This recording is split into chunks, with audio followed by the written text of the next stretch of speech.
San. Il était une fois Réponse qui vivait heureuse au palais, où elle passait du temps avec sa licorne.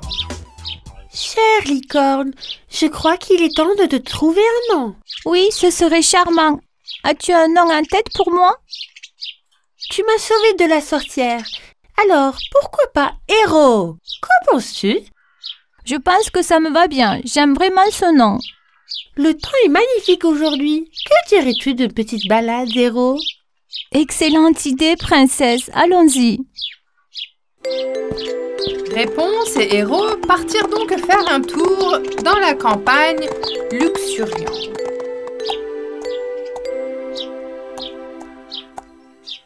C'est tellement magnifique. Tu peux sentir les fleurs du printemps? Oui, mais je vois des nuages qui arrivent. Il pourrait pleuvoir. En effet, il s'est mis à pleuvoir, mais cela n'a pas entamé la bonne humeur de Réponse. Qu'il en soit ainsi. C'est aussi agréable de se mouiller sous la pluie de printemps. Puis la pluie s'est arrêtée et le soleil est revenu. Réponse était émerveillée par ce qu'elle voyait. Tu vois ça, Héros? Quel magnifique arc-en-ciel! Oui, c'est vraiment magnifique. Oh, j'aimerais pouvoir passer au-dessus. On peut essayer? Accroche-toi bien. Héros galopait avec Réponse sur son dos.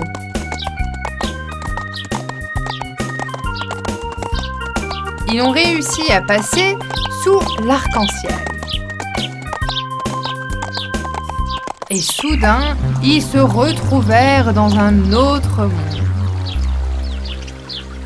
Waouh! Quel est cet endroit? Où sommes-nous? Ce doit être le pays de l'arc-en-ciel des elfes. Mes grands ancêtres m'ont raconté leur histoire.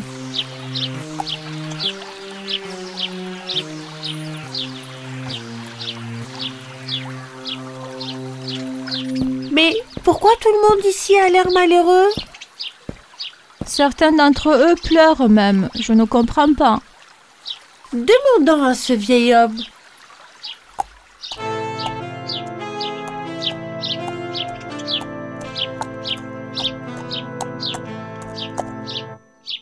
Excusez-moi, pouvez-vous nous dire pourquoi tout le monde est si triste dans votre village? C'est si triste. On ne peut plus être heureux. Vous ne voulez pas savoir ce qui nous est arrivé. Le vieil homme a expliqué que la sorcière du pays des ténèbres avait jeté un sort et transformé leur princesse en lierre. S'ils ne brisent pas le sort, leur princesse sera une lierre pour toujours. C'est pourquoi tout le monde au village est si triste. Je suis vraiment désolée d'entendre ça. Où est votre princesse? On peut peut-être l'aider? Suivez-moi. L'oracle a emmené Réponse et Héros vers le lièvre sur le côté de la maison. Voici notre princesse. Elle s'appelle Lierre Pleureur, car ses larmes ne s'arrêtent jamais. Avez-vous déjà demandé ou fait des recherches pour savoir s'il y a un moyen de le réparer? Le vieil homme a expliqué que pour briser le sort, il fallait prendre la sphère magique de la sorcière. Si la lumière de la sphère se reflète sur le lierre, alors seulement le charme sera rompu et notre princesse reviendra à elle-même. Héros, et si nous allions ensemble chercher cet orbe magique et le ramener au village? Oui, c'est parti. Je ne peux plus supporter la méchanceté de la sorcière. Le vieil homme a été heureux d'entendre cela. Je pense que je vais venir avec vous. J'ai de la magie et pour vous protéger contre les sorts de la sorcière. Êtes-vous un magicien? Je suis un oracle. Je connais un peu de magie, mais je ne peux pas m'occuper de la sorcière seule, car je suis âgé. Alors, allons-y! Ils montèrent sur le dos d'Héros et partirent pour le château de la sorcière. Mais ils ignoraient qu'une paire d'œils maléfiques les observait. Comment ces voyous ont-ils pénétré dans mon sombre pays? Lorsqu'ils arrivèrent au château, Oracle tendit un miroir à Réponse. Ce miroir est magique. Il te protégera des sortilèges de la sorcière. Héros, tu nous attends ici. Fais attention, Rapunzel. Tu es rentrée dans mon château, hein? Si c'est comme ça que tu veux jouer, alors voyons voir.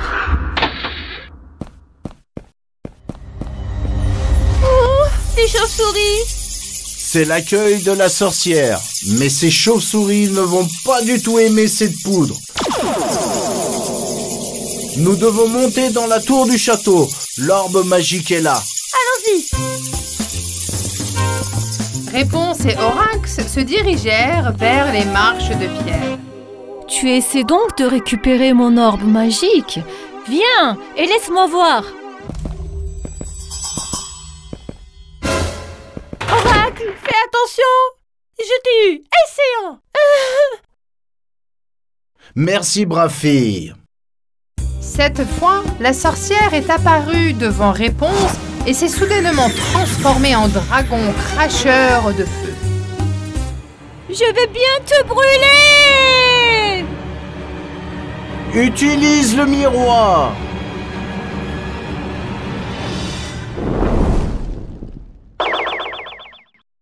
Non! Non! Je brûle! Cours vite. Le globe magique, il est là. Réponse a immédiatement couru et a appris la galope magique. C'est fait! Maintenant, on peut y aller! Elle et Oracle descendirent rapidement dans la cour et montèrent sur le dos d'Héros qui les attendait. Tu as donc récupéré l'orbe? C'est génial! Partons d'ici maintenant!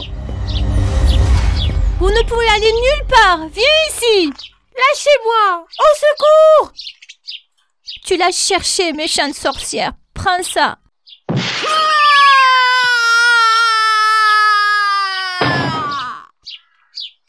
Allez, Héros, sors-nous d'ici! Tu vas voir! Ne t'enfuis pas! Je vais vous détruire! Pendant que la sorcière leur criait dessus, nos héros ont réussi à s'échapper et se retrouver au village des elfes dans la boule magique. Maintenant, nous pouvons faire revenir la princesse à la normale. Oui, ça marche! Alors que les lierres pleures se transforment lentement en une belle princesse, quelque chose d'inattendu se produit. Waouh! Le sphère magique s'est brisé. La sorcière ne pourra plus jeter de sorts. Notre princesse est de retour. Hourra! Regarde, Héros! La princesse est aussi belle qu'il fait. Les elfes entourent joyeusement leur princesse. Vive notre princesse! Hourra! Sans vous, nous n'aurions jamais retrouvé notre princesse. Nous vous en sommes reconnaissants. L'oracle raconta à la princesse ce qui s'était passé. La princesse elfe a également remercié Réponse et Héros. Nous sommes si heureux que vous ayez brisé le sort de la sorcière.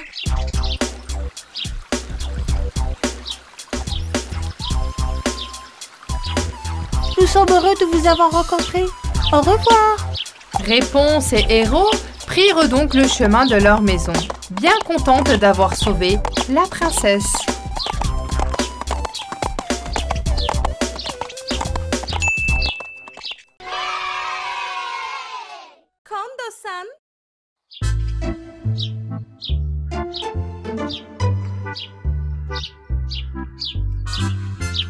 Les trois petits cochons, Honky Ponky et Minky, vivaient dans la forêt avec leur mère.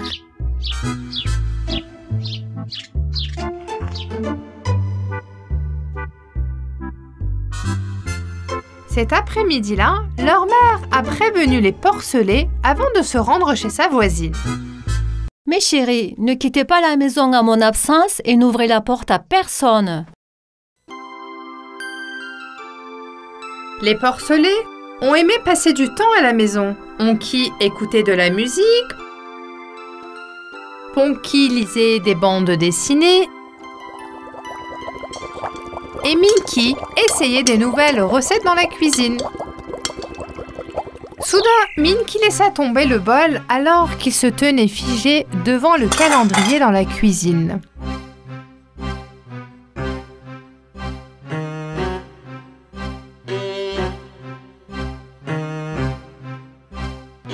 Lorsque ses frères ont entendu le bruit, ils se sont précipités dans la cuisine. Qu'est-ce qui ne va pas, Minky? Les gars, aujourd'hui c'est l'anniversaire de maman. Mince, son anniversaire? Comment nous avons oublié? Et n'oubliez jamais notre anniversaire. Notre chère maman!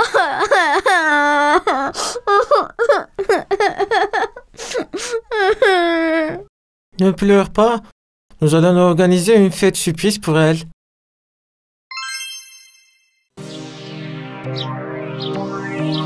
Pendant ce temps, quelqu'un écoutait derrière la porte. C'était le méchant loup.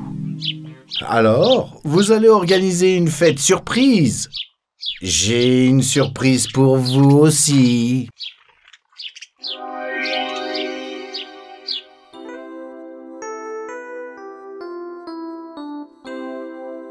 Ponky, tu vas dans la forêt et tu cueilles des fleurs. Ponky, tu vas chez notre voisine et tu lui dis de retenir matin jusqu'au soir. Et je ferai le gâteau d'anniversaire.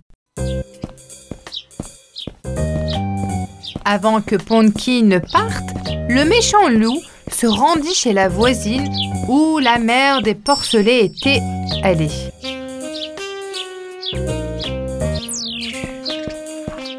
Quand Ponky a vu le loup à la porte, il l'a immédiatement appelé. Loup, dégage de la porte, je dois parler à la voisine. Je ne peux pas, Ponky. J'ai commencé à travailler ici. On m'a dit de ne jamais quitter la porte. Tu peux me le dire, je lui ferai savoir. Ponky a hésité, mais à la fin, il a cru au méchant loup. Je dois dire à notre voisine de faire patienter ma mère. Nous avons une surprise pour elle et nous ne voulons pas qu'elle rentre tout de suite à la maison. Ok, Ponky, je lui transmettrai le message. Tu peux rentrer chez toi maintenant. Ponky a fait confiance au loup.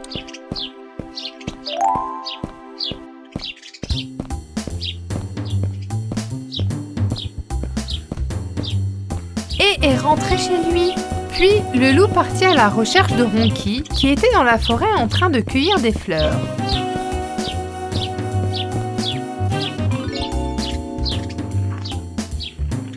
Ronky mit les fleurs colorées qu'il avait cueillies dans un panier. Le méchant loup s'empara furtivement toutes les fleurs du panier.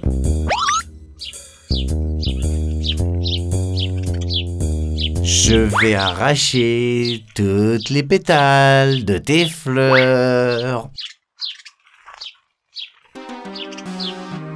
Il a ensuite remis les fleurs cueillies dans le panier.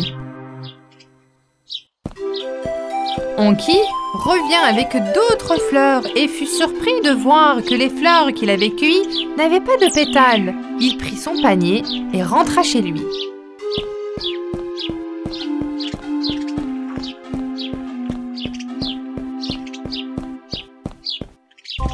Le loup est aussi allé dans la maison des petits cochons.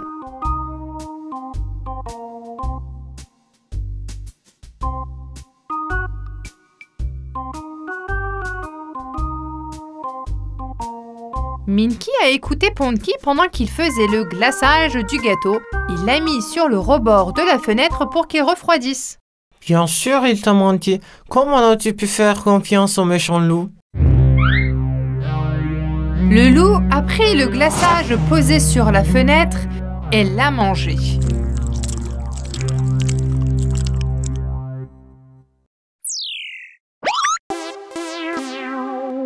Après que Honky soit rentré à la maison, les trois frères ont réalisé que le loup n'avait rien fait de bon. Ils ont donc élaboré un plan. Ils sont montés sur le toit de la maison et ont crié. « Le loup! Où es-tu? Sors de là! » Le loup! C'est dommage qu'on ne l'ait pas invité à la fête. Ouais, on aurait dû. Dommage.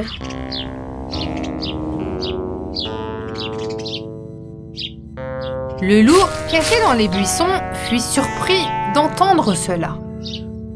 Oh, Vous allez me faire pleurer. Cher porcelet, vous êtes si gentil. On ne peut pas faire d'anniversaire sans toi. Tu es là maintenant, mais il nous manque le gâteau d'anniversaire. Comme le loup courait avec eux, ils ont versé un sac de farine sur la tête du loup depuis le toit.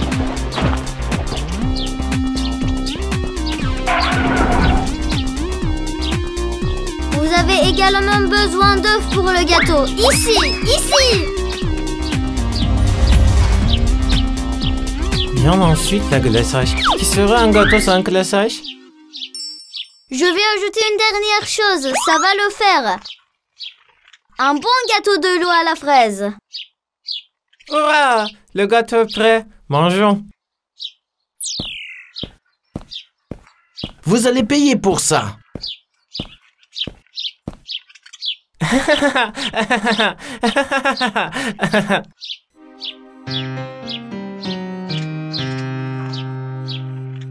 Et là, il nous reste très peu de temps. Faisons cuire le gâteau tout de suite. Les trois frères entrèrent dans la chambre. Onky a pétri la pâte, Ponky a lavé les fruits et Minky a fouetté le glaçage. Parce que les trois frères ont travaillé ensemble, ils ont pu faire le gâteau rapidement. Comme il ne leur restait que quelques fleurs, ils ont décidé de découvrir la tête de leur mère de pétale. Joyeux Anniversaire, maman. Joyeux anniversaire, joyeux anniversaire, joyeux anniversaire. Maman, on t'aime. Joyeux anniversaire. Tu es si belle et si douce. On t'aime tellement. Mes chers enfants, merci beaucoup. Vous me rendez très heureuse. N'oubliez pas de faire un vœu. Qu'as-tu souhaité, maman? Je ne peux pas te le dire, c'est un secret.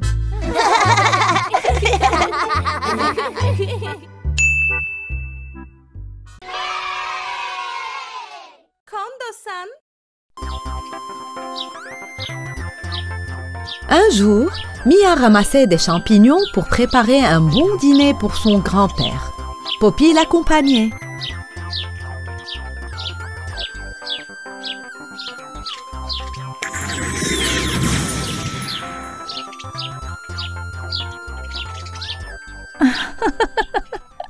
Ces pouvoirs magiques peuvent être utiles parfois, pas vrai? Alors qu'elle ramassait joyeusement les champignons, elle tomba sur son ami Kai. Oh, qu'est-ce que tu fais ici, Kai? Bonjour Mia. Je cueille des herbes pour ma grand-mère. Viens, allons-y près du lac. Il y a plus de beaux champignons et d'herbes là-bas, crois-moi. Kai aima l'idée et ils allèrent ensemble au lac. Pendant ce temps, la méchante sorcière se préparait à organiser un festin pour la réunion des sorcières. Je devrais organiser le festin le soir. Qu'est-ce que tu as envie de manger? Il y a beaucoup de grenouilles dans le marais. J'adore les cuisses de grenouilles, madame la sorcière. Tu peux manger ça, stupide.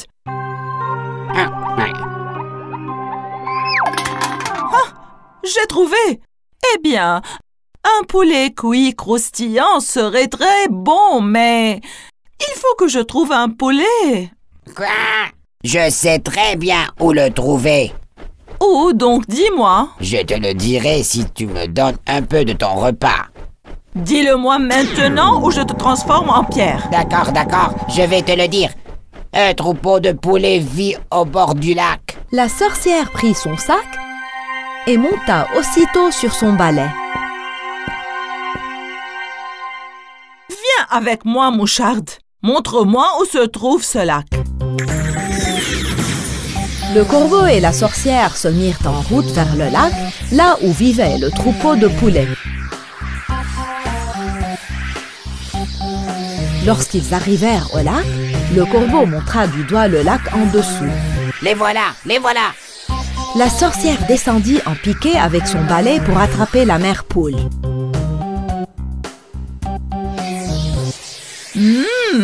Ce sera un bon repas. Ils sont bien nourris.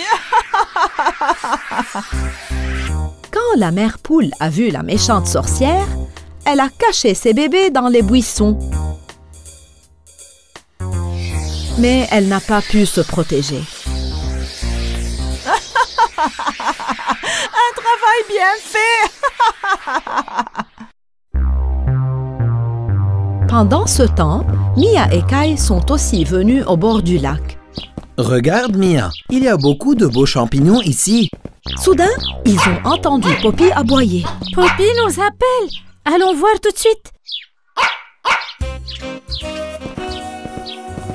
Lorsqu'ils arrivèrent à l'endroit où ils avaient entendu le son, ils remarquèrent que Poppy essayait de désigner un buisson.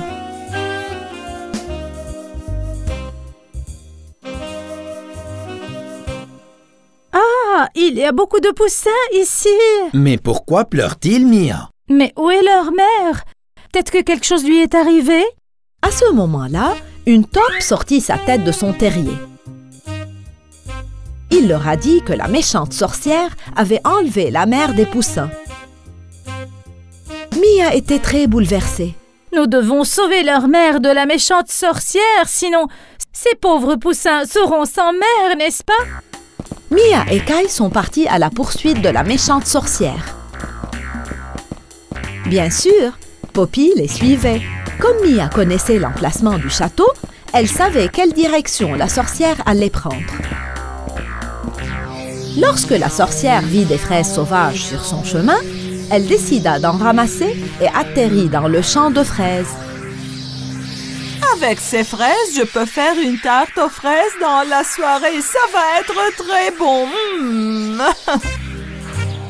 La sorcière laissa le sac où elle avait mis la poule au pied d'un arbre. Garde un œil sur le sac corbeau et fais bien attention. D'accord, madame la sorcière. Oh, ces fraises sont délicieuses. Juste à ce moment-là, Mia et Kai arrivent aussi au champ. La sorcière est là. Elle ramasse des fraises. Nous devons agir maintenant. S'il vous plaît, Mia, laisse-moi faire. Non, Kai! Elle est très dangereuse. Nous devons agir ensemble. Attends ici, Mia. Je reviendrai. Je ne peux pas te mettre en danger. Non, Kai, ne t'en veux pas. Mais Kai n'a pas écouté et a couru pour sauver la poule. Qu'est-ce que tu fais, toi, ici? Je vais sauver cette pauvre poule. Méchante sorcière. Donc, tu vas sauver la poule. Tu vas fondre comme une bougie sous le soleil maintenant. Soudain, Kai s'est transformé en bougie.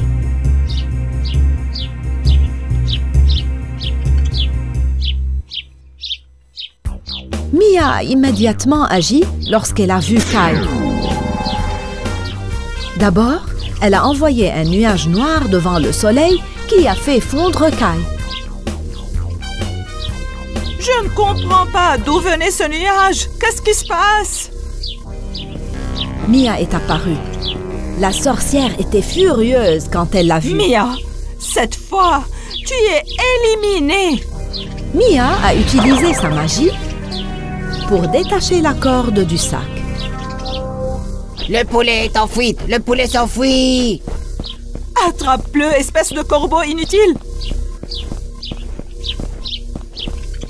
C'est notre repas, espèce de corbeau! Ah! La sorcière est tombée dans un ruisseau. Alors Mia a immédiatement transformé Kai en lui-même.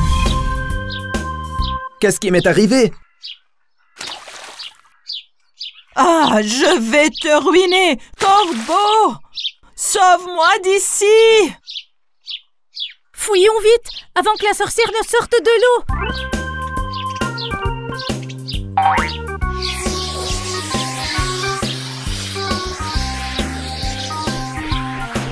Dépêche-toi, sorcière. Attention, il s'enfuit. Ah, ils sont partis. Le beau poulet a aussi disparu. Il n'y a pas de manche à balai non plus. Comment allez-vous revenir? Dites-moi comment. Un jour, je prendrai ma revanche sur ces enfants. J'ai faim. Trouve-moi à manger. Tu es un oiseau inutile. Disparais, je ne veux plus te voir. Finalement, les enfants ont repris la poule. La mère et les poussins étaient très heureux d'être à nouveau ensemble. Vous avez votre mère maintenant, les petits poussins. Faites attention à la sorcière la prochaine fois, d'accord? Kai essayait toujours de comprendre ce qui se passait. Il demanda à Mia, intriguée. Mais comment as-tu détaché le sac et libéré le poulet? On a volé sur le balai de la sorcière. Comment as-tu fait ça? Et dis-moi enfin, comment m'as-tu sauvé? Un peu de chance, un peu de courage. Prenons nos paniers et rentrons vite. Nos familles nous attendent avec impatience.